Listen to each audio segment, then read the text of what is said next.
మీరు ఎప్పుడైనా గగనతలం నుండి మాత్రమే కనిపించే సందేశం గురించి విన్నారా?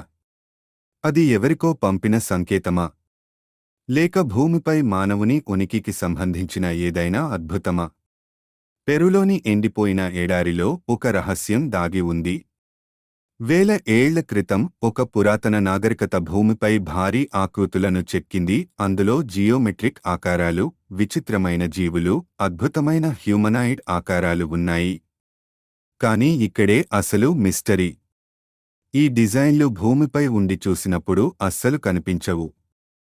అప్పుడు సహజంగా మనకు ఒక సందేహం వస్తుంది: వీటిని రూపొందించిన ప్రాచీన ప్రజలు ఎక్కడి నుండి చూసి వీటిని చిత్రీకరించారు?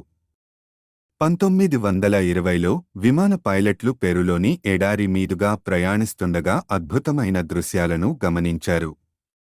వారికి ఎడారి నేలపై పెద్ద పెద్ద ఆకృతులు స్పష్టంగా కనిపించాయి. అందులో భారీ పక్షులు, కోతి ఆకారం, ఆకాశాన్ని చూస్తున్న మానవాకృతి కనిపించాయి. ఇవి కేవలం యాదృచ్ఛిక గీతలు కాదని, ఒక రహస్య కోడ్ లాంటి వివిధ ఆకృతులు అని వారు గ్రహించారు. కానీ అసలు ఈ అద్భుతాలను ఎవరు, ఎందుకు నిర్మించారు? కొన్ని రేఖలు నక్షత్రాల కదలికలతో అనుసంధానంగా ఉంటాయని పరిశోధకులు భావిస్తున్నారు. కొందరి అనుమానం ప్రకారం నాజ్కా ప్రజలు ఈ రేఖల వెంట నడిచి దేవుళ్లకు పూజలు చేసేవారట. దేవుళ్ళు ఆకాశం నుండి వీటిని చూడగలుగుతారని, వారికి అర్పణగా వేయించారని కొన్ని సిద్ధాంతాలు సూచిస్తున్నాయి. ఇది అత్యంత వివాదాస్పద సిద్ధాంతం. నాజ్కా రేఖల్లో ఒకటి అంతరిక్ష యాత్రికుని ఆకారంలో ఉంది. ఇది ఎలియన్స్కు స్వాగత సూచన.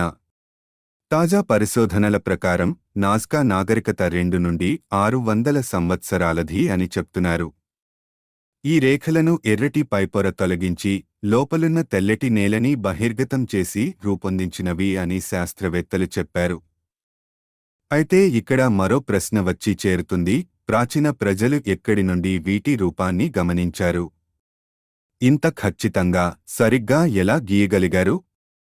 నాజ్కా రేఖలు ప్రపంచంలోని అద్భుతమైన మిస్టరీలలో ఒకటి. ఒక నాశనమైన నాగరికత మనకు రహస్య సందేశాన్ని అందించిందా?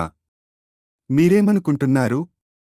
ఇది ఒక ఆకాశ ఖగోళపటమా, ఒక పవిత్ర యాత్రా మార్గమా, లేక మన ముందున్న మరో అసాధారణ అద్భుతమా? మీ అభిప్రాయాన్ని కమెంట్స్లో చెప్పండి. మరింత ఆసక్తికరమైన ఇలాంటి కథనాల కోసం మా ఛానల్ సబ్స్క్రైబ్ చేసుకోండి.